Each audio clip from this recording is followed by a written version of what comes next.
Hello, everybody. Welcome to another Professional Genealogist Reacts live stream with me, Jarrett Ross, the Genie Vlogger. I am having a pretty good day so far. Excited to do a stream. This one's going to be maybe a bit shorter than usual. Need to move my mic, so hopefully this doesn't sound too crazy. Probably going to do maybe an hour. Don't know if I'll do more than an hour. Have to go get my hair cut and beard trimmed and all of that today. So yeah, but welcome everybody. Thank you for joining. Gonna do our typical say hello to everyone in the chat. Hello, Carol. Glad to get you that notification early. Hello, Blackberry, one of our mods from cloudy Pacific Northwest. Wonderful to have you. Nancy Rich from suburban Chicago. Welcome, Nancy. I used to live in suburban Chicago. Shout out St. Charles. Stig, our Scandinavian representation. Hello from Oslo, Norway. We have Michael Clark coming in from London, England. Welcome, Michael. We have Sharon Phillips. Good afternoon to you. Alan, greetings from Madison. I'm guessing Wisconsin. Greetings. We have Karma Gal coming in from Nebraska. Hello, Karma. Oh, and Sharon, hello, coming from good afternoon from New York. I was about to say coming in from good afternoon, New York. I don't know why my camera keeps readjusting. It's probably because I'm moving around so much. All right, let's see. I have that low enough. Alexandra coming in from Koblenz, Germany. Hello, wonderful to have you. Baton Rouge with Zarga 8. Wonderful to have you. A little bit of Louisiana representation in the chat. Camo Jan coming in from Minnesota. Wonderful to have you. Some of our Brazilian contingency, Enrique de Andrade Race. Andrade? I don't know. I put in chat how to pronounce that properly, but coming in from Sao Paulo, Brazil. Wonderful to have you. Majestic Bum 777. Hey Jared, hope I got your name right. Yes, you spelled it right. R-T. Coming in from New York. Wonderful to have you. And some of our Twitch contingency. So for those who don't know, I'm back to multi-streaming. So I'm on YouTube and I'm on Twitch. If you're following me on one and not the other, but you're on both platforms, be sure to follow me on both because it helps me out a lot. Then we have Jake from the Netherlands. Hello, goedenavond. Hoe gaat het? Hope you're having a good day, Jake. Wonderful to have you. Blackberry Rose, has the map location been guessed already? Atlanta, Georgia. I don't know if the map has been guessed yet. I actually don't even I don't know which map it is. I have to double check. But I think you're right. I think that is Georgia. Paolo M. Hello from New York. Wonderful to have you, Paolo. Mom Pavelski, Idaho, says hi. Well, hello, Idaho. And Scott Gibson, hello from Colorado. Wonderful to have you. A lot of familiar names and faces and initials and icons and avatars and such. Great to have everybody as usual. Let's go ahead and share the screen. Make sure it's looking pretty good. I think that's pretty good. Let's zoom in a little bit. And one thing I think I noticed, which I may need to go to the regular Reddit to actually, I need to go to regular Reddit to do this better. I think I haven't gone through any memes in a long time. So I was thinking that might be worth doing. Which, by the way, big shout out to my mods and admins. I not quite sure who did what exactly. I know they're all doing stuff all the time. They help me out so much. But the page has been somewhat updated a bit, and it looks a lot nicer than it did. But let's see. I'm trying to find. Wait, no, that's not what I want. All right, so here I've just got this page, and I thought I could basically look for specific tagged posts.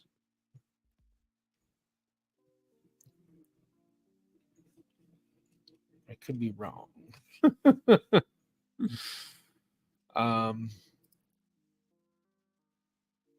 Okay. Yeah, because I basically wanted to look at a lot of memes. So we have this one from Hoovian Traveler, running theme in many family trees, brick walls. My ancestors are hiding in a witness protection program. So definitely agree with that one. Oh, I see we got a lot of people a lot more people jumping in. Okay, let's see. We've got Justin R from the Philadelphia metro area. Welcome, Justin. Wonderful to have you. Majestic Bum, can I ask a question on the live? Yeah, certainly. Now, the thing with questions on the live, I try to catch them, depends on how fast chat is. So the only ones that I can guarantee I answer from chat are if you go into YouTube and you do the super chat or whatever. And part of that is it just the way it pops up on my screen, it doesn't go away until I see it. Whereas other stuff kind of gets lost in the mix. So I try to catch them. So, if you don't want to do super chat, don't feel obligated. You can post a couple of times if I don't get to it, because sometimes I just miss it. And then, I'll try to get to as many as possible. But if you want it guaranteed that I'll answer it, you do the super chat, because then I'll definitely see it. But I'll keep an eye out for yours because you asked this especially. Hello, Kaz Yaz from Yorkshire, England. Oh, I think I jumped a few.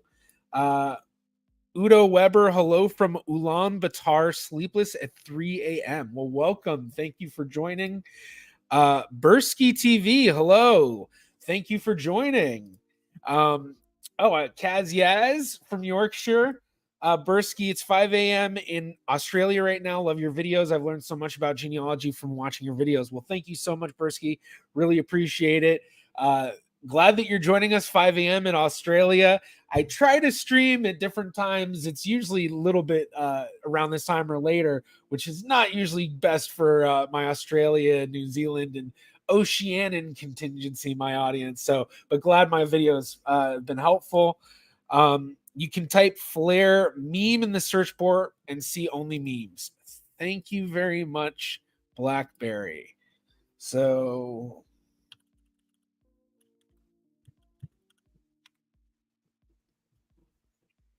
okay.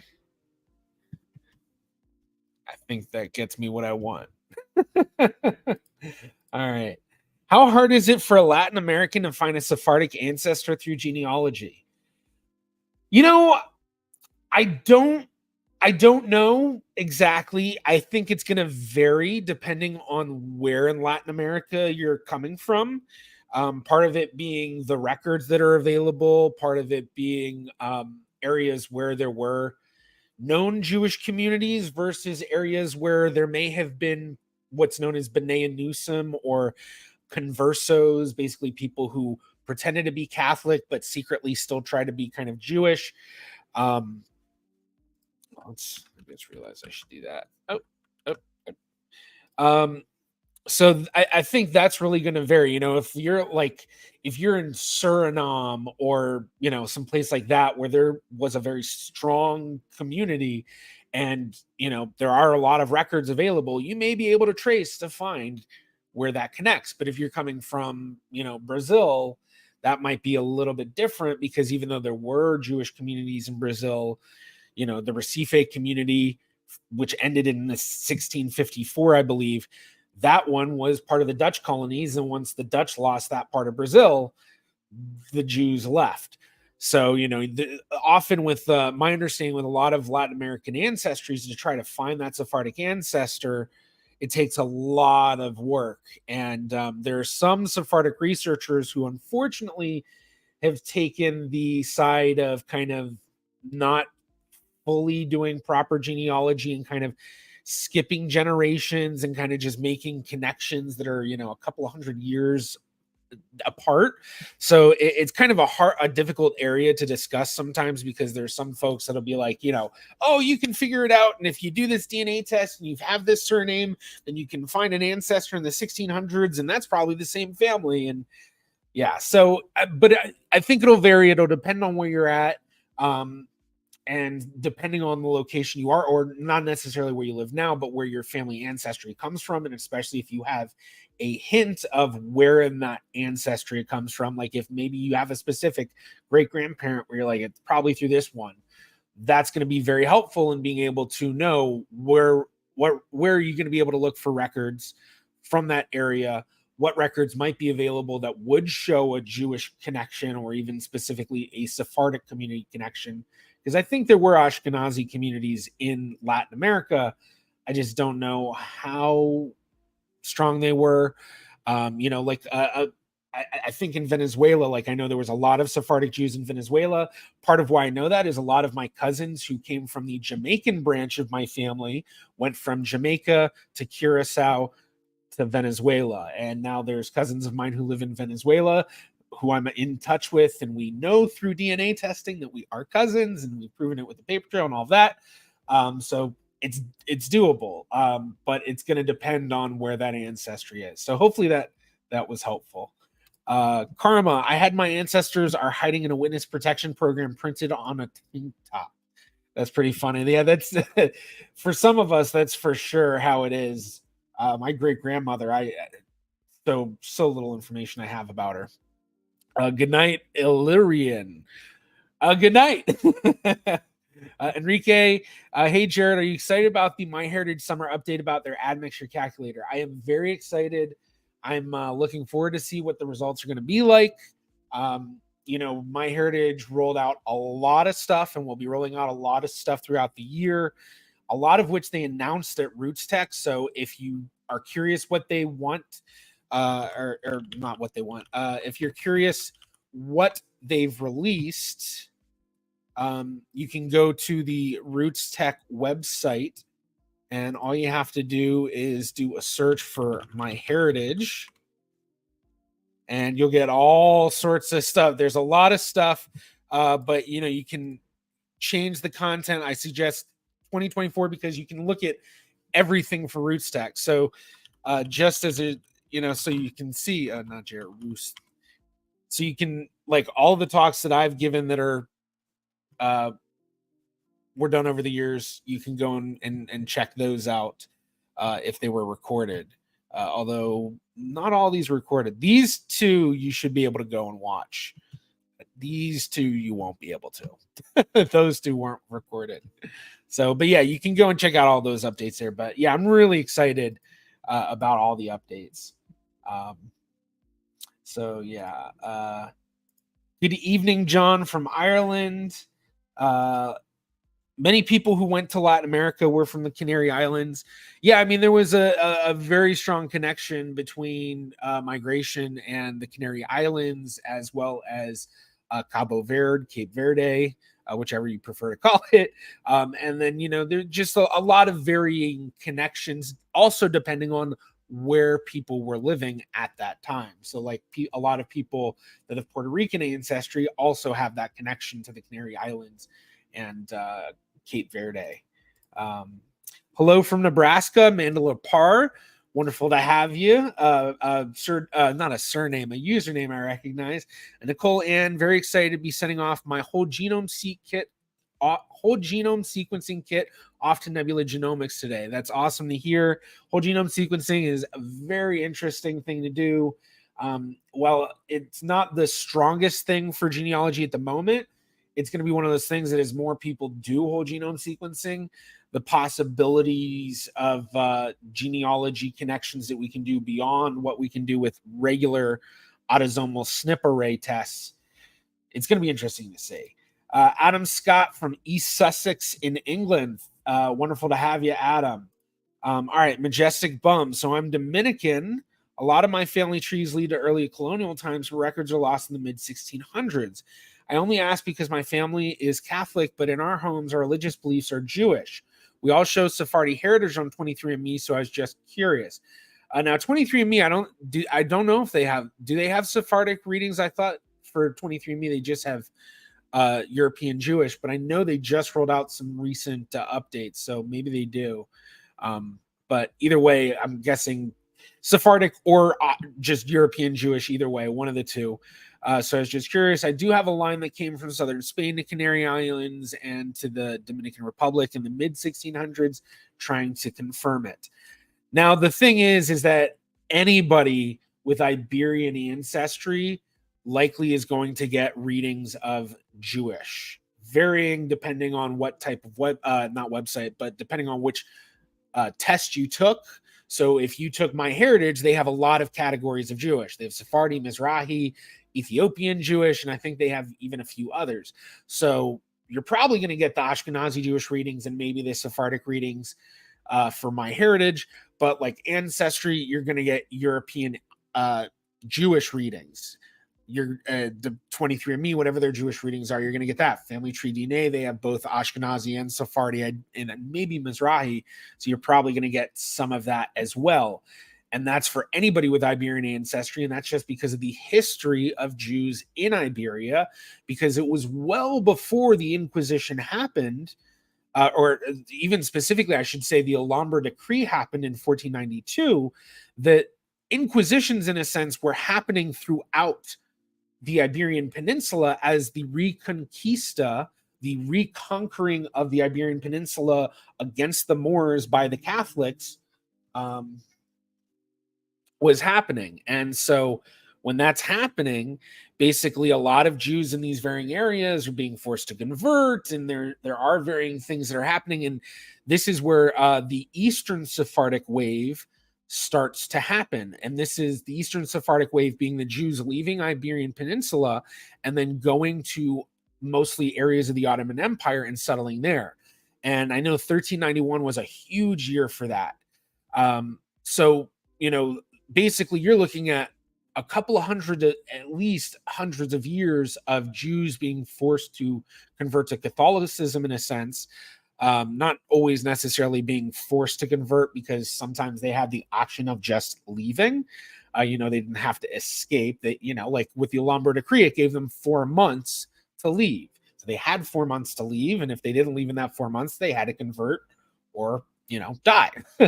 So because of that, anybody with Iberian ancestry very likely comes from Jewish ancestry that converted to Catholicism over that period of time. And thus everyone with Iberian ancestry, even people from the Dominican Republic or Puerto Rico or Brazil or Chile or Venezuela or Mexico or Portugal or Spain itself, they're likely going to have small percentages at least of Jewish readings from every single test. All right. Hopefully I didn't ramble too long for that. The Stucks are still hiding. Okay, the Stucks are still stuck. So Karma's been researching her Stuck family, so that's what that's from. Justin R., what do you recommend for Chinese adoptees? My friend is a Chinese adoptee and has taken Ancestry DNA and transferred to MyHeritage and GEDmatch, thinking of testing him. Now, if he's looking for family, the first thing would be to test as many places as possible. But if he's coming directly from China, one of the babies that was born in China and then adopted to an American family, then the best way may be to try to test with the Chinese databases. And I can't remember which ones had the DNA matching. And I know that whichever ones had it, you have to go through the Chinese website. Like they have an English version, but you have to go through the Chinese website. So the websites are WeGene and 23mafong are the ones that I know. So here's WeGene. And I know I have a few audience members who have taken these tests. So if you have taken these tests and you can kind of say, that'd be great. Not sure quite what I'm getting into by going onto their websites. And I guess they're regular kind of websites. But yeah, so these are the Chinese DNA testing sites. And I can't remember the name of the company, but when I was at Roots Tech, if you go back and watch my live stream where I walk around the expo hall, I went and spoke to this Chinese-based company that was there that works on Chinese ancestries. So I wonder if that may be one of the services that they offer, is not necessarily DNA testing, but maybe they help guide in DNA testing and finding stuff in China for that. So yeah, hopefully that's helpful. Flare meme actually includes memes that you've already reviewed. Try searching Flare name meme, and that should be all new ones. Okay.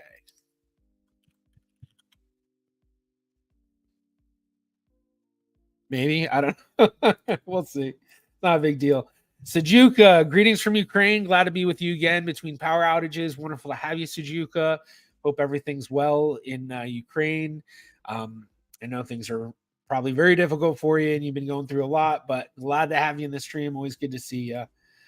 Daniel, evening, a little late. We'll watch from the top at 1.5 speed.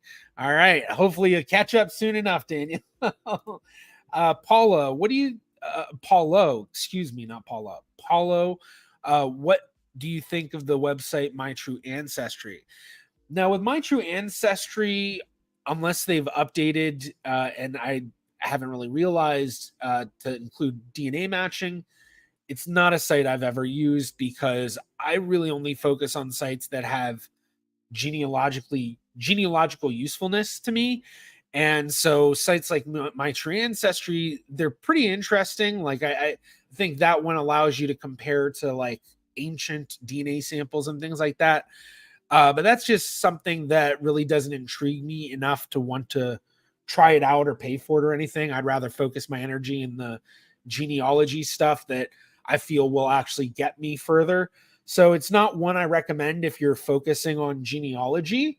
But you know, if you have other interests, especially like interests in tying your ancestry to ancient samples of DNA or other services that they offer, maybe it would be worthwhile for you. Majestic Bum, it breaks it down into Southern Euro, Ashkenazi, and West Asia from what everyone says. I'm guessing you're referring to the. Well, I guess no, you're on Twitch and he asked that through YouTube. So I'm guessing maybe you were talking about the Asian databases. Let me know. I'll keep my eye out for the clarification. Many Jews were converts, but secretly continued to process the Jewish religion. Yeah, a lot of them did, and especially in Portugal. And I mentioned before the Eastern Sephardic wave. Well, after the Eastern Sephardic wave, there's what's known as the North African Sephardic wave. And that was at the end of 1491, early 1492, basically with the fall of Granada, the signing of the Alhambra Decree, the Jews leaving around this time where it's inevitable that, okay, the Reconquista is finalizing. All of Spain is now, you know, all the Moors have been kicked out. And now the Alhambra Decree is making it so everybody has to be Catholic. So the Jews moved to North Africa, but a big portion of those Jews moved to Portugal because Portugal didn't have an inquisition at the time. A few years later, they enact their own inquisition, but they don't allow anybody to leave. Spain allowed people 4 months to leave. Portugal didn't. So in Portugal, everybody had to convert, but a lot of people still practiced Judaism secretly. And because of that, a lot of the Jews that were in Portugal eventually escaped and would create what was known as the Portuguese Jewish nation, the Portuguese Hebrew nation, or varying names of that. And those communities were known as the Western Sephardic wave. So you have the Eastern Sephardic wave, the North African Sephardic wave, and then the Western Sephardic wave. And the Western Sephardic communities are the ones in London, in Amsterdam, Antwerp, Hamburg, Bayonne, Bordeaux, Livorno, Italy. I think I said London, but if I didn't, London. And then also in the New World, Jamaica, Curacao, Suriname, that community I mentioned before, Recife in Brazil, that ended in 1654. But then part of the community that was in Recife in 1654, they took a boat and traveled up to New York and founded the community in New York that there's still a synagogue there. I think it's the Del Toro Synagogue is what it's called, but it's at 72nd and Central Park West, I think it is. And that community is technically part of the Western Sephardic community, but you'll often hear these communities called the Portuguese Jewish communities or the Spanish and Portuguese Jewish communities or some varying version of that, depending on the area that they are. So like in Amsterdam, they're known as the Portuguese Israelite Gemeente. I'm going to pull that up because I'm sure I pronounced that terribly. so all of my Dutchies can can laugh at my pronunciation. But so this is what they're calling this. So the Portuguese Jewish community. Gemeente is community. So this is the archive of that community. So like here, when we translate it, Portuguese Israeli community, but really, they don't call themselves the Israeli community or anything like that. But the establishment of the community of Beth Jacob, Ner Shalom, and Beth Israel, and the history of it, all that. So basically, just talking about the converts and stuff, that whole Western Sephardic wave. Anyone who's from those communities, they descend from conversos. Excuse me, I can drink a water.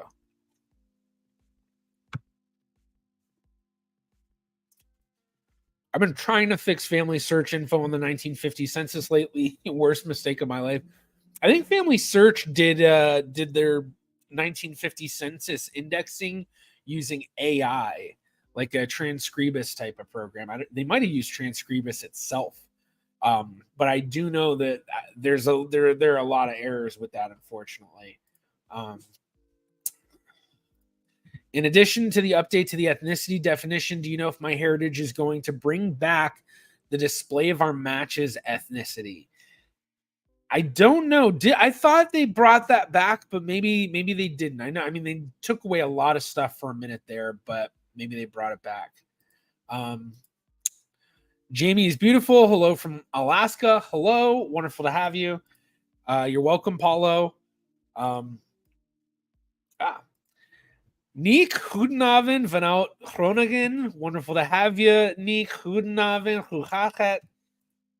Stephen, Kirsten, Patricia watching from Lancaster, PA. Well, wonderful to have you, Patricia.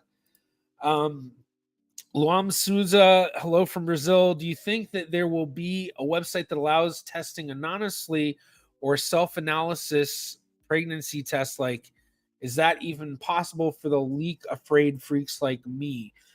I guess it depends on what you mean by anonymously, because technically some of these sites you can really test anonymously, because no one's going to be able to technically figure out your DNA or, figure out who you are unless it's like a first degree relative or something like that. But even then you can make your profile, like on a lot of these sites, you can use just initials. You can make a specific email that's completely separate from any email you use otherwise. So not even your email's tied. You can have it shipped to a PO box or shipped to somebody else, or, you don't have to use all of your names and stuff like that. So technically you can do it anonymously, unless you're trying to refer to anonymously in a different sense. I'm not quite sure.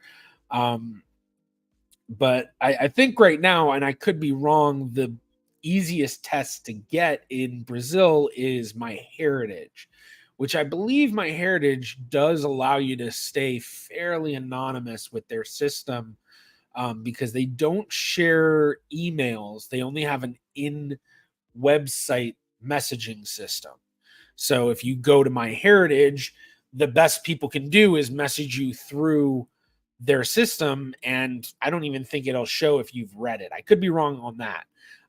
But either way, even if they see that you've read it, there's no way for them to be able to figure out who you are and contact you otherwise. So like, even if your parent or sibling or child or, whatever you might have took a DNA test, you would come up, but you'd just be anonymous on however you did it. You could just use initials, or, you could technically just be 1, 2, 3, or I don't know if they'd allow that necessarily. Actually, they would, because they allow usernames and stuff for a lot of them too. So yeah, I don't know, but maybe I'm wrong. Okay, yeah. Daniel M, I'm Iberian and have no Jewish at all, not even a trace. And that, when I say that if you have Iberian ancestry, it's not that you're going to have Jewish readings or Jewish ancestry. It's just a very likely possibility, because so many Jews converted hundreds of years back, and it happened for hundreds of years, and thus the mixing into the Iberian population basically kind of covered it all. So the other thing too is that even though you may not be getting any Jewish readings, even any trace readings, throw a dog emoji in the chat if you're hearing my dogs bark, by the way. But even if you're not getting those Jewish readings, it's still may be that you still have Jewish ancestry through your Iberian ancestry. It's just not the DNA. You just didn't inherit any of that DNA. All right, let me take a quick look through all the the messages, because I haven't really answered anything from Reddit.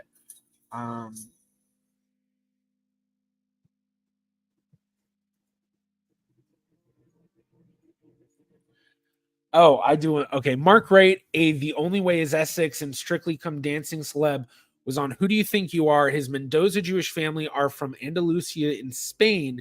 Found his ancestor was a swordsman. And on that episode, my very good friend David Mendoza, who runs the YouTube channel Sephardic Genealogy, check it out. He is on that because David Mendoza, is from the Mendoza family, and he's on the show and he presents a lot of stuff to Mark. So, yeah.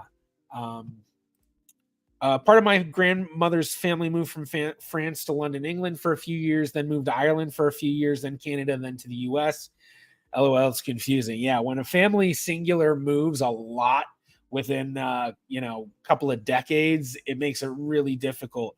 And in my family, on my Nunes Vaz line, they moved from London, or within a short period of time in like the 1860s, the family moved from Amsterdam to London.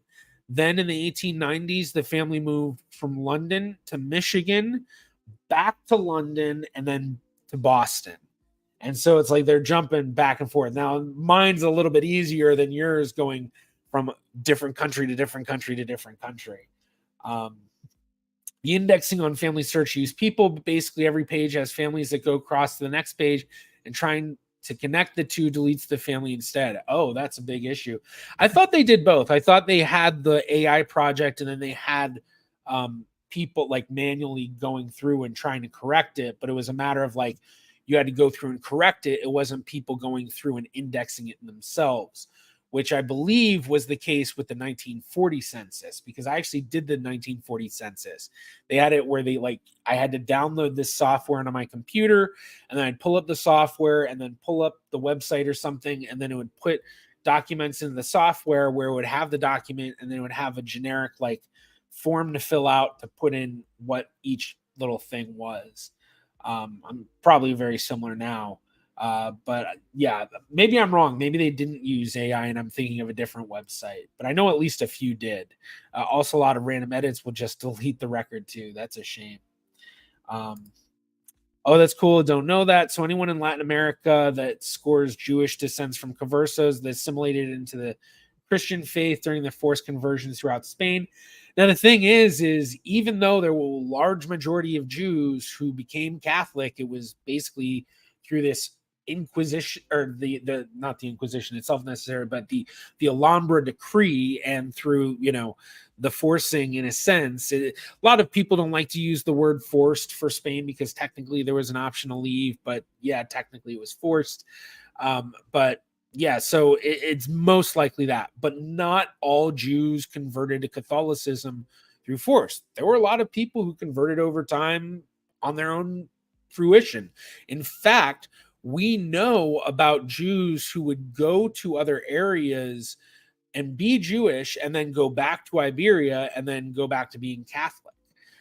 In fact, one of the famous figures in the Portuguese Jewish community history, or the Portuguese Jewish community of Amsterdam's history, is Maria Nunez. This figure who was part of a ship that was supposedly captured by Sir Walter Raleigh, and Sir Walter Raleigh found her so beautiful he proposed to her to become his wife, and she said no because they wanted to go to Amsterdam where they could be freely Jewish, and they weren't allowed because they were Portuguese, even though they were trying to be Jews and get away from the Portuguese.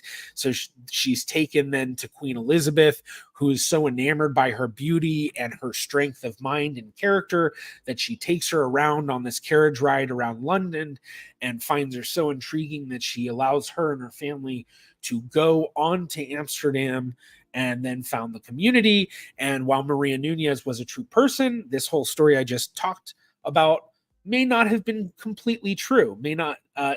There's a lot of myth to it. I have a whole video about it on the main channel, Genie Vlogger. Go check that out there if you want to learn more about that story. But the real Maria Nunez, who that story is based on, she went back to Portugal and became Catholic again. She was just in Amsterdam for a while, Jewish for a while, then went back. So one of many, so yes, there was a lot of forced, but it's not all forced. It's kind of the same thing with like African American history, and the fact that a lot of African Americans, the majority, are going to have European ancestry, usually 10 to 20%. And the reason for that is largely because the people that were enslaved, their ancestors who were enslaved, were raped by a lot of the enslaving families. But at the same time, not all of that European ancestry comes from that, and there were a lot of consensual relationships. So it's kind of that same thing of, it's like the nuance of history of, yes, that's true, but it's not everybody. So like you say, so anyone in Latin American that scores Jewish, it's not so anybody, it's just most likely that was the case. But it's also because it's so far back in history in the 1300s and 1400s, it's very likely that a lot of people descend from both. Because it's so far back. Once you get back to the 1400s and 1500s, you're looking at having like hundreds, if not thousands, of ancestors. So, okay. Let's see. Just kind of going to jump through some of this stuff to get to a lot of dog emojis. You guys heard my my dog. Jack. Oh, we've got Genealogy with Dana Leeds. Hi, so glad to catch your live stream. For those who are not familiar, Dana Leeds is a really amazing genetic genealogist. If you've ever heard of the Leeds method, well, guess where that comes from. She just started her own YouTube channel, which I think that's where she's commenting from. She just put up the first video, which is actually a really interesting talk with her, Mark Thompson, Blaine Bettinger, and Stephen Little, talking about AI and genealogy. And they're kind of like the top people when it comes to the intersection of genealogy and AI. So check that out. Awesome to have you in the stream, Dana. Let's see. Check in all the chats. By the way, if you can confirm that if you have Sephardic ancestry in Spain, they'll give you Spanish nationality. Now, the Spanish nationality one, I believe that is over. The Portuguese one is kind of going through some issues. I think they're changing stuff around. You can still kind of get in. I don't know why I haven't pulled the trigger on going through with this yet, but I probably should while I still have time to get the Portuguese one. But there's a lot of crazy stuff going on with it. And unfortunately, a lot of it's tied to the fact that they really didn't consult Sephardic genealogists on the thing that's based on proving you have Sephardic ancestry. So there's a lot of stuff that's gone through that not the best genealogy, doesn't hold up properly to the genealogical proof standard. And unfortunately, there are some researchers in the Sephardic world who you'll hear say that Sephardic research is the underbelly of the genealogy world. And really what they're referring to is that a lot of times some of these researchers will do things like, make connections between an ancestor and themselves where there's like a 100 or 200 year gap and it's based on a name, and just not good research. Now, that's not all of it, obviously, but just something to kind of mention because it's kind of, it's, throwing a rotten apple into everything, and it, that can cause issues. Do you know anyone of Arab descent? I know a lot of people of Arab descent. I grew up in an area that was very diverse. Raleigh, North Carolina, very diverse place. I grew up in LA and in the Chicago suburbs, St. Charles, shout out. And then, okay. One of my sisters took an ancestry DNA test and we have interesting results. Not sure if that's tied to the Arab descent. I don't know. All right. John Tyner, one of our wiki treers, giving Dana a hello. Thanks for the shout out. Happy to be joining in as a newbie YouTuber. It's always great to have more joining the genealogy YouTube community. All right. Hello from Florida. My dad does have a high percentage from the Iberian Peninsula, with 16% North Africa Sephardic Jew and 21% Sardinian in my heritage, but not sure how accurate this may be because while trying to do our tree, context my dad. Oh, I think something got cut off. While trying to do our tree, something happened. But yeah, I mean, very, very makes a lot of sense. You come from Iberian ancestry and you're testing on my heritage, especially North African Sephardic Jewish. Not surprised that that's popping up. All right, Neek, a few weeks ago, you showed a diagram you made of how the Holocaust impacted your family. I'm thinking about making something like that myself. Did you use some special software for that? So actually, I used this website called Learn Forever Learn. So this is the website. So you can see they have like a sample tree up. And this is a website where you can do descendancy trees. You can do varying trees. So like this one here, this is a descendancy tree. So like you can see like with this tree, this is showing pedigree collapse. So like here, this person is having a child with this person and they're connecting here. So this is just a really interesting way to visualize your ancestry. So this website, Learn Forever Learn, I'll post it in the chat.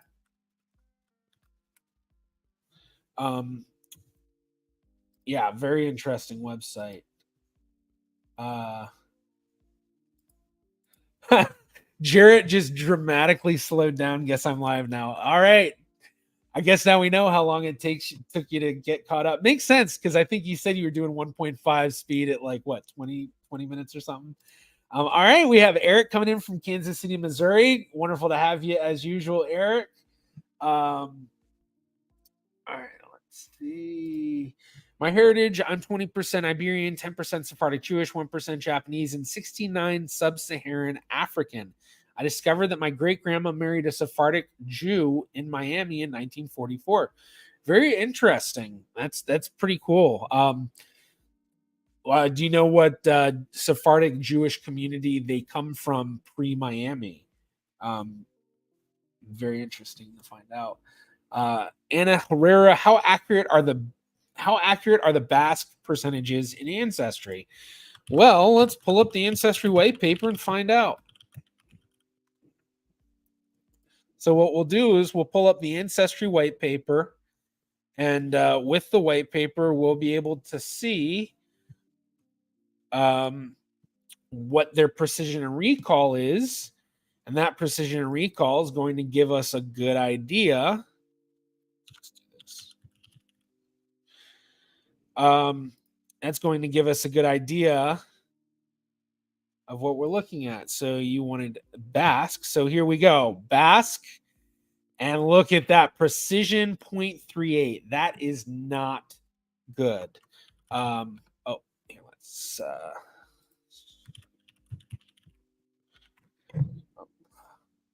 don't need to do that. Okay. Sorry, I just need to pull up something because I always like to pull this up to help me in explaining precision and recall. So with precision, it's listed how many retrieved items are relevant.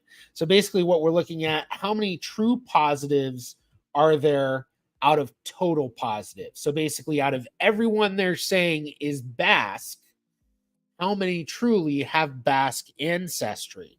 So that's what precision is. And going back to the white paper, if I can find it, that's what we're getting for our precision here. So if you aren't expecting Basque ancestry and you get Basque readings, that's in this reading indicates that it's not the highest confidence that that's a true reading. Now, the recall is really high, 0.93. And going back, what's recall? Well, that's how many true positives out of total what should have been positive. So how many true positives out of false negatives? So negatives that should have been true. So basically out of everybody that should be read as Basque, how many of them were read actually as Basque? So with that, that's 0.93. So basically what it's saying is if you were not expecting to have Basque ancestry and you got that reading, your confidence that you actually have Basque ancestry is pretty low. Now, if you have known Basque ancestry and you test, then you have a pretty high confidence that you will get a Basque reading. So that's basically what this is saying. So great way to understand specific readings with these different tests when you're trying to understand, well, I got this weird percentage. What does it mean? Well, going and looking, what are the precision and recall numbers for that can be helpful. Not all the companies release a white paper. It's kind of unfortunate, wish more would. But this is a useful way, I think, of analyzing things. Let's see. Dana, I use Learn Forever Learn for my pedigree collapse in Tennessee too. Yeah, it's great for pedigree collapse. So since it was brought up, I'm gonna pull it up here. The graph that I made, which is my Nunes Vaz family. You know what? Actually, I'm gonna pull it up on Canva because then I can just go through it as best possible. It's just gonna take me a second to find it in my my immense. I really need to organize my Canva. I have so much stuff in here.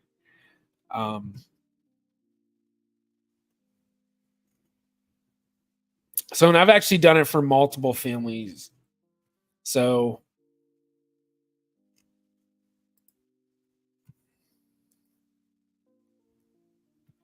here's another one. Here's one of the ones that I did. So the one that I usually show is the one on my Nunes Vaz family. Oh, doesn't it? Oh yeah, there it is. So the one I usually show is the one on my Nunes Vaz family. This one's my Lopez Diaz family, which isn't quite as well built out as my Nunes Vaz family, but basically it's broken down. We have the family tree here, and this line is 1945. And basically, this line right here is where I descend from, Sarah Lopez Diaz and Abraham Nunes Vaz. And then the other major part of that line comes from a half sibling, Solomon Lopez Diaz. Now, both of these families went to London. So because of that, they weren't impacted as much by the Holocaust. But these lines had a mixture of some of the family members going to London and some of them not. And so you can see that in the families that didn't happen, that, you know, each line's dying out. Now, to explain this a little bit further, each dot represents a person, and that dot is put on the year that they were born. So like here we can see all of these people born throughout the 1920s. So this is here, let's zoom in a bit and then go over. So here we can see 1920s. We have all these people born throughout the 1920s, and none of them have descendants. Very few have descendants. And what's happening is all of these people are being murdered and thus can't have descendants. So I'm gonna see if I can pull up my Nunes Vaz one, because that one I think shows it a bit better. Oh, actually, here's another one I can do that's a good one. My Enriquez Pimentel family, which is a very large family. So here we have that family tree. So it traces up here. Oh, why is it glitching out? Oh, I just didn't put the stuff up there. I didn't do the numbers. All right. Well, you can see it here. 8,207 descendants, all coming from, this is David Enriquez Pimentel. I know that. And David Enriquez Pimentel is the grandson of Juan Alonso Pimentel, the Duke of Benavente. And we know this because we have a carta from I forgot when. I think it's maybe the 16. Yeah, it had to be the 1600s, giving Isaac Enriquez Pimentel permission to use the coat of arms of the Pimentel family because it was proven that Isaac Enriquez Pimentel's father David was a grandson, etc. Well, the thing is the family became Jewish in Amsterdam, and most likely, even though most likely that may be because Juan Alonso's concubine or wife or mistress, or we're not quite sure how we descend from there. We're thinking that there was a Jewish connection there because there were a few known Jewish connections between some of the women he had children with. Then there's also this unknown connection. We don't know the true generation between David Enriquez Pimentel and Juan Alonso. But anyway, this family is very well traced out, and a lot of the family stayed in Amsterdam throughout the years. And you can see some of these branches where, like, I believe this is my branch here. You can see how dense this is past this. Oh, whoops. I think I screwed it up. Okay, there we go. Okay. So past this line, you can see how dense that tree is. So you can kind of point out, like, okay, this family probably left Amsterdam, like this line, this ancestor right here. And what's interesting is a lot of this lines up with what's known as the Huts movement or the Chutz movement, which was a migration of Jews from the Netherlands to London. And this was based on a lot of different trades. So there's even a Wikipedia article on it. And it goes into this, but like a lot of the Jews that ended up in the East End who have Dutch roots likely came from that. And that movement saved a lot of Jewish families, as we can see, because you can see how dense some of these are, and then the others are very sparse. Now, admittedly, some of this is also just certain branches not having a lot of the descendants actually traced out, but a lot of this also is not. And we know that if you go to the Yodes monuments, which is a digital monument to all of the Jews who were persecuted in the Netherlands and did not survive the Shoah. And just doing a quick search, pull up Enriquez Pimentel, and you can see the Pimentel name. Not all the families stayed as Enriquez Pimentel. Some stayed Enriquez. A lot of them just became Pimentel. And we're going to look just Pimentel because there's a famous family member.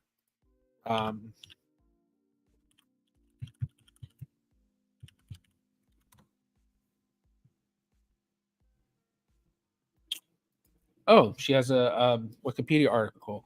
Henriette Pimentel. So she's from this family, and she had a big role in during the Holocaust in saving a lot of babies and children. Unfortunately, was murdered, and one of my cousins. So coming from this family, somewhere in this, yeah. So, all right, let's go back to chat. I haven't even looked at what anybody's saying. Okay. Sujuka, I'm a typical Eastern European girl, but both I and my dad have a few percentages of Basque. That's interesting because Basque wouldn't be one I would expect for that far away, except for the fact that we just looked up that their precision is 0.38, 38%. So yeah, I did get a lot of Basque, but I don't know if it's correct 20%. Well, like we saw with that precision reading, if you don't expect Basque, you may not get Basque. Hi, long time. I did a family tree DNA test on my dad for Big Y and mitochondrial DNA full. Results for Big Y still not out, but mitochondrial DNA came as HV. Don't know how it's connected to the Netherlands. Yeah, I wouldn't know with haplogroups for mitochondria or Y how they best tie to different stuff unless it's one that I've researched very specifically. With mitochondrial DNA, because of the way that it mutates versus the way that the Y chromosome mutates throughout time, makes it a lot harder to really kind of decipher a lot of that stuff. So you don't really get as granular readings as you do with Y, unfortunately. All right, I'm going to kind of...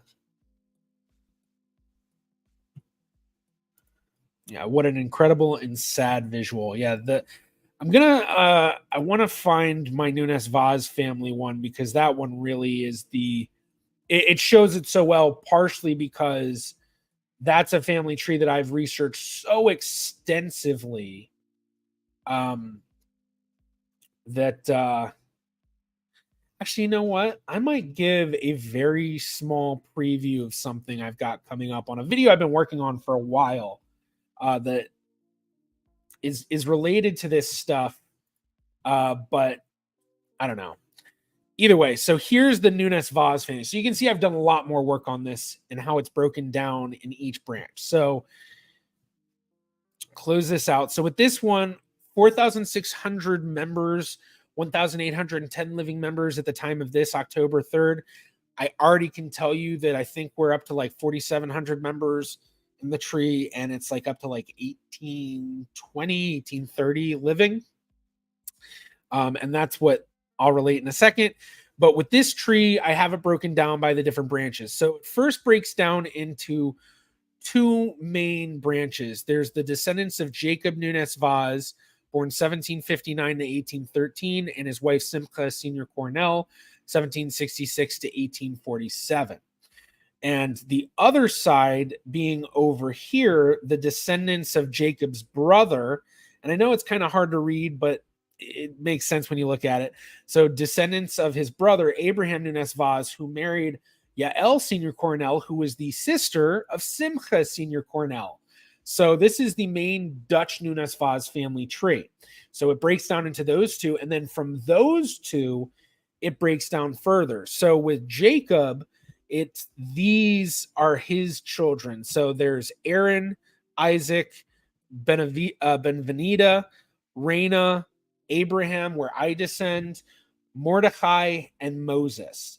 And then you can see with Abraham Nunes Vaz's line, his is very, very small, which is why I had it singled out as its own thing. But you can see in the Abraham Nunes Vaz, Sarah Lopez Diaz line, this is the only branch where the majority of the children went to London. Everywhere else, they didn't. And you can really see how devastated the family was. And there were a few branches here or there in some of these other branches where they did move to London, and you can pick them out quite well. Right here, we have this branch where they moved to London, and basically the family was able to survive because they weren't in Amsterdam for the Shoah.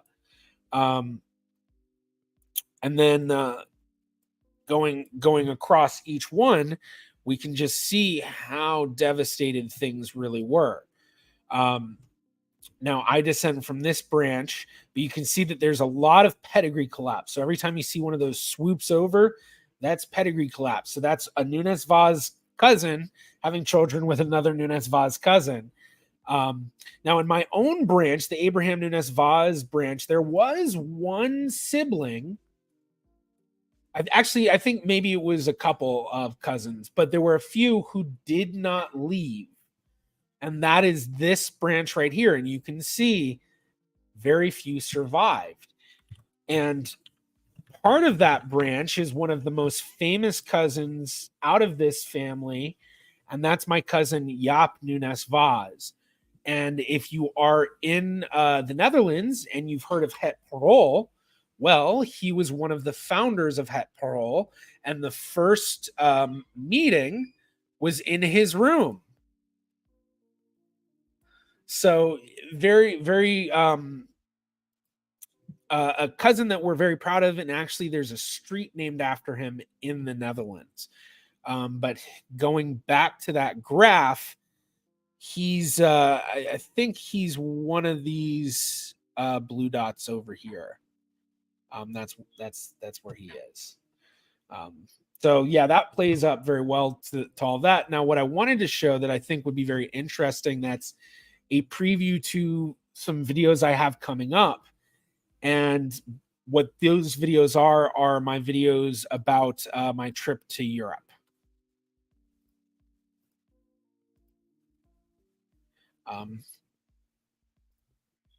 Okay, I just wanted to make sure I wasn't okay, let's see. Is this the one that is privatized properly?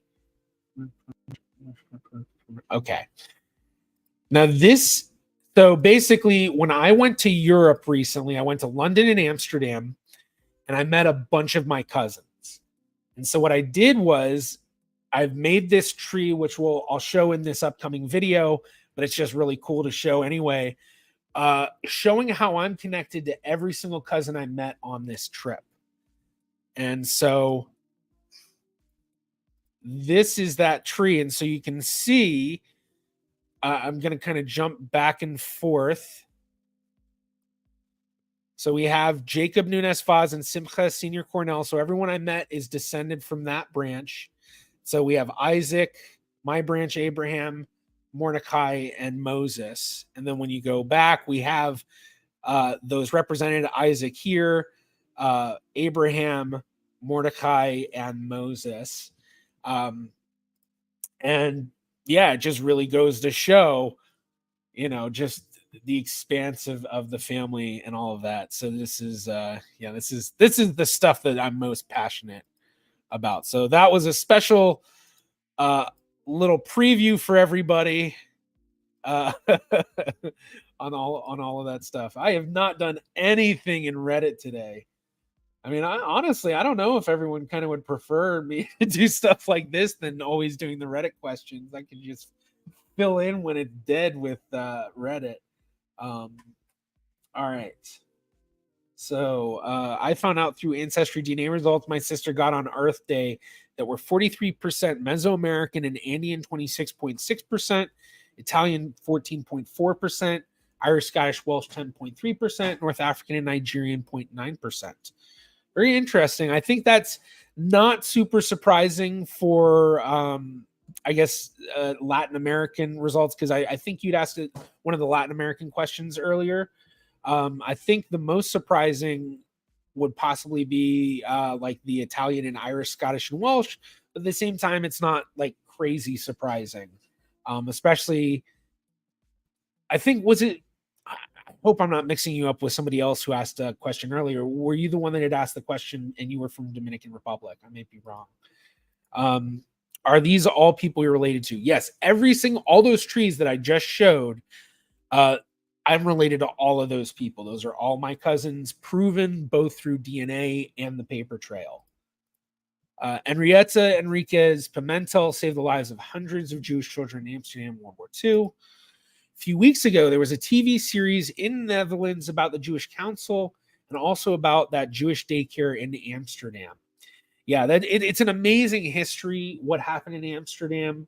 I actually just did a new reaction last night that I recorded to a video that talks about this. So it's going to be a little different than my typical reactions, I think, but very interesting history to look into. The zoo in Amsterdam, the way they saved babies through that area, the whole deal with the theater, the deal with the synagogue, there's all sorts of crazy stuff. The thing that sucks about being Latino is the amount of different haplogroups in our trees. Can't do a direct lineage to stuff we want most of the time. Yeah, for Latino, you've got to do really advanced Y-DNA testing to get the most out of it, because it's such a hodgepodge, such a mixture of so many haplogroups. LOL, do you offer genealogy services for a price? Not currently. I currently do offer one-on-ones. If you go to my Patreon page, I have a couple of tiers where you can get a half-hour one-on-one session with me and then an hour one-on-one session with me. You also get a lot of other stuff with it. I need to develop a website so I can start doing more. And once I get a website going, hopefully I might start taking on some genealogy clients, but not 100% sure if I will. part of why I chose doing the one-on-ones is it makes it easy because there's not a whole lot that I've got to kind of follow up with it all, Rosie, hello, wonderful to have you. Oh, Majestic Bum, you asked the Dominican Republic one. Sorry, I was mixing you up. I've had a lot of Latin American questions, I think, on this one today. Maybe it was you. I found out through a great uncle of mine on my mom's side that I had the great grandparent who was born in 1862. Interesting. Yeah, I guess I'm assuming by Jose Lopez 94, maybe you were born in 94.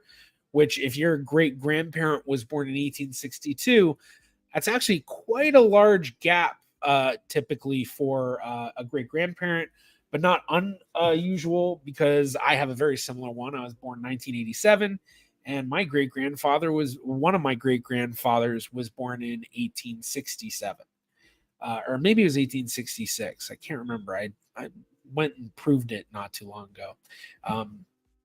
Okay, wow. I actually. Yep, born 1994.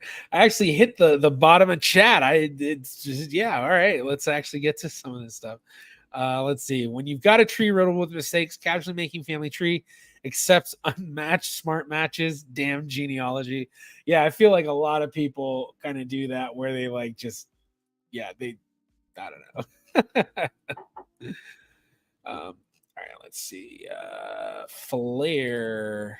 Okay, I'm so not used to the yeah, I don't know. All right. I don't think I'm gonna worry too much about the meme stuff.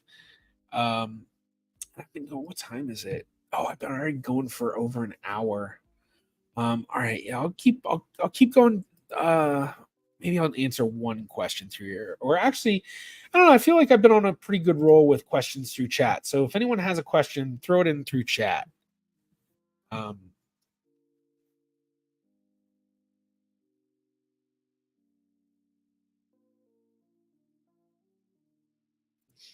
really thinking that probably wrap this up in the next 5-10 minutes or so.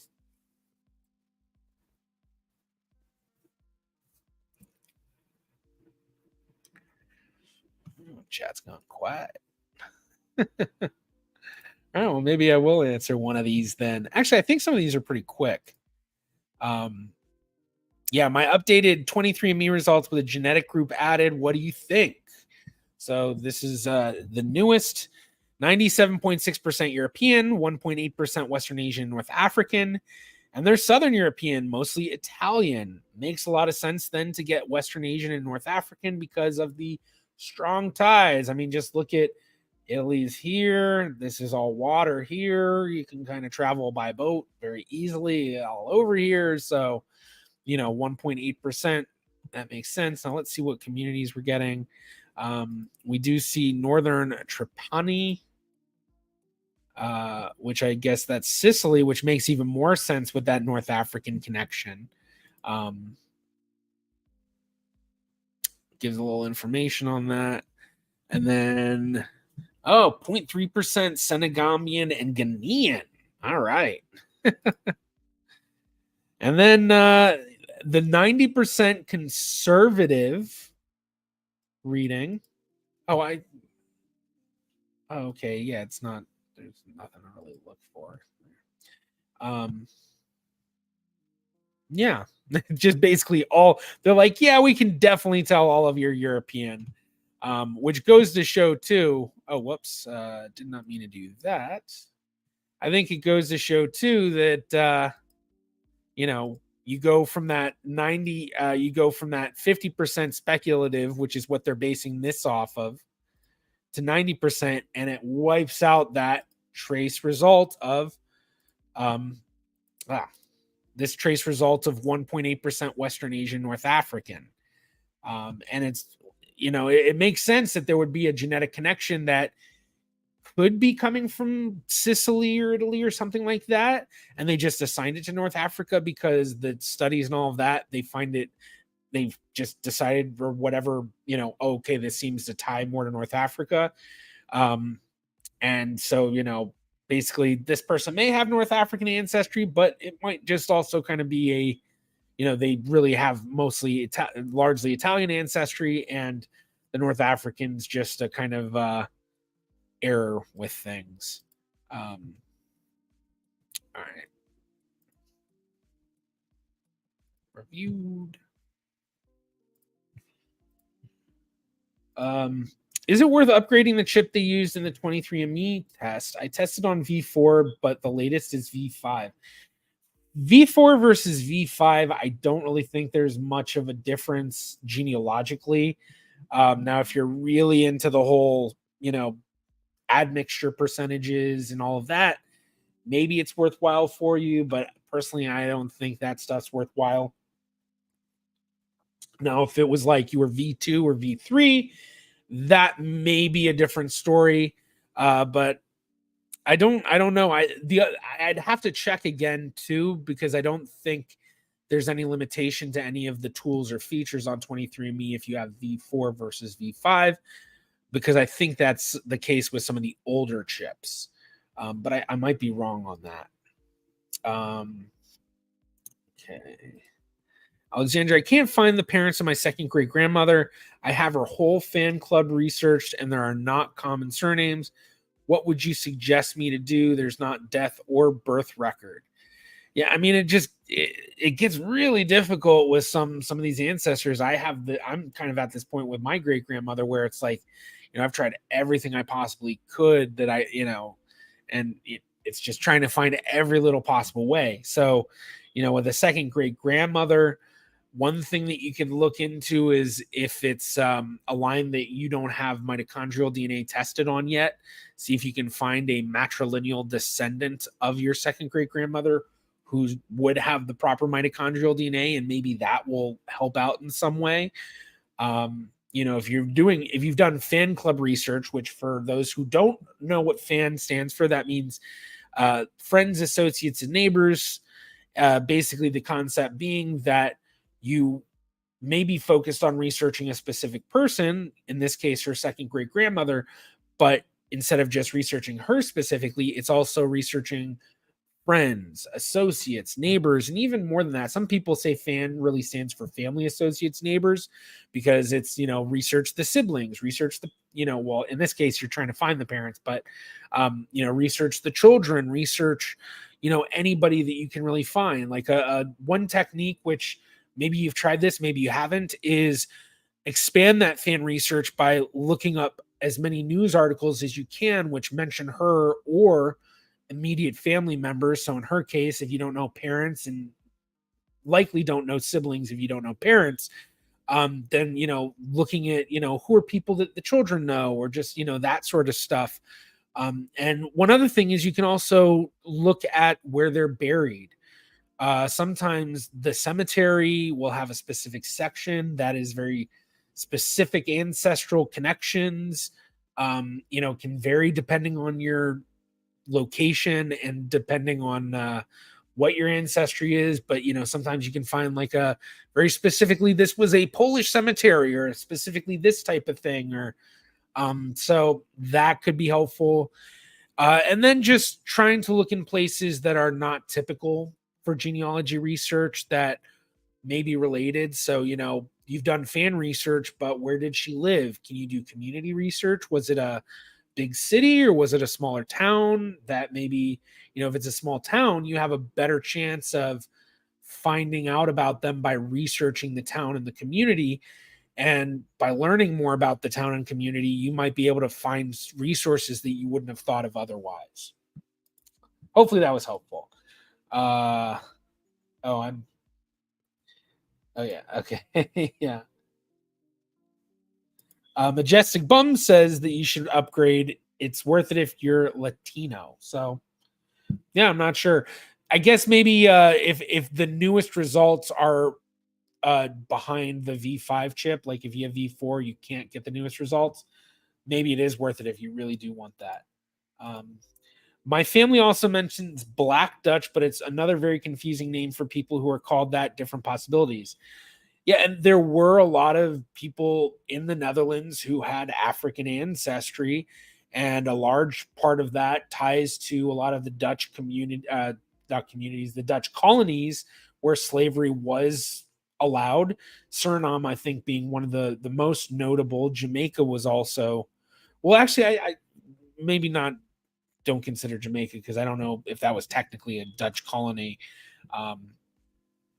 Actually, yeah, that's kind of because who was Jamaica colonized by? Was it the Brits? Yeah, okay, it was the Brits. Okay, yeah.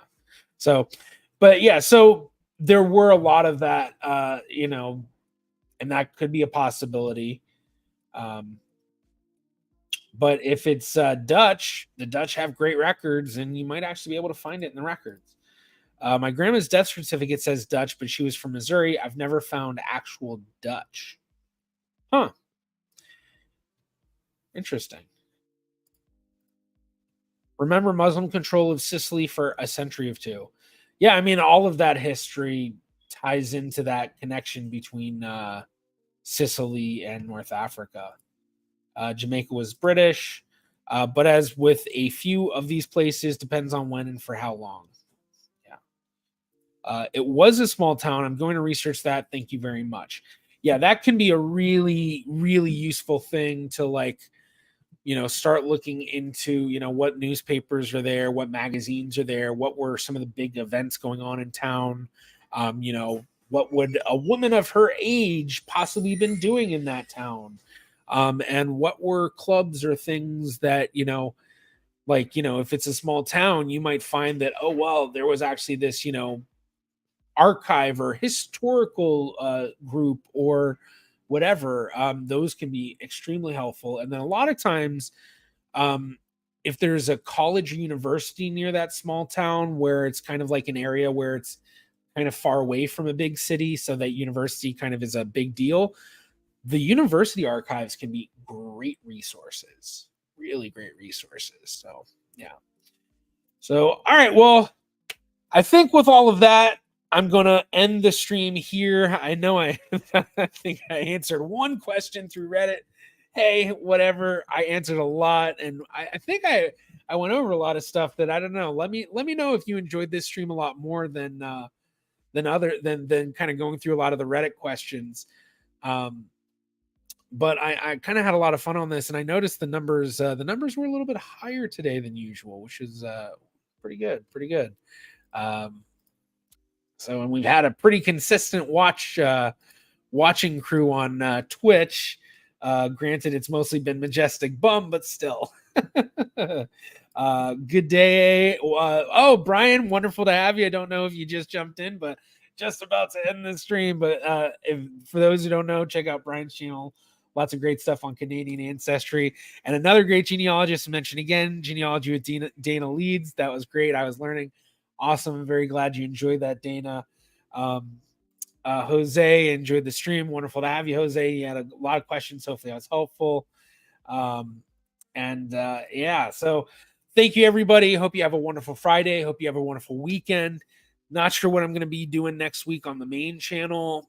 Might be back to building a family tree. I don't know. Might look into Morgan Spurlock's family tree. For those who don't know, Morgan Spurlock passed away today. And I had actually connected with him a few years ago because I had done some research into his Valentine family tree. And I think it was his mom's line, because I think his actual name is Morgan Valentine Spurlock. And very interesting family. And one thing I found from that was that he was actually a cousin to Mr. Beast through the Valentine family. So yeah, maybe I'll do that next week. We'll have to see. I'll post it in my Discord, which if you're not familiar with the Discord, check out my Discord. Lots of cool stuff going on over there. I see Charlie's in the chat. So if you want to post that real quick, Charlie, the link, I'll throw that up on screen. So we'll do some voting over there and see if maybe we'll research Morgan Spurlock's tree since he just passed away today. And a lot of people jumping in with the hello and goodbye. Thank you, Itsy Bitsy. And all right. I think with that, I'm going to go ahead and end it. Thank you, everybody. Have a wonderful weekend. I am Jarrett Ross, the Genie Vlogger. I'm out.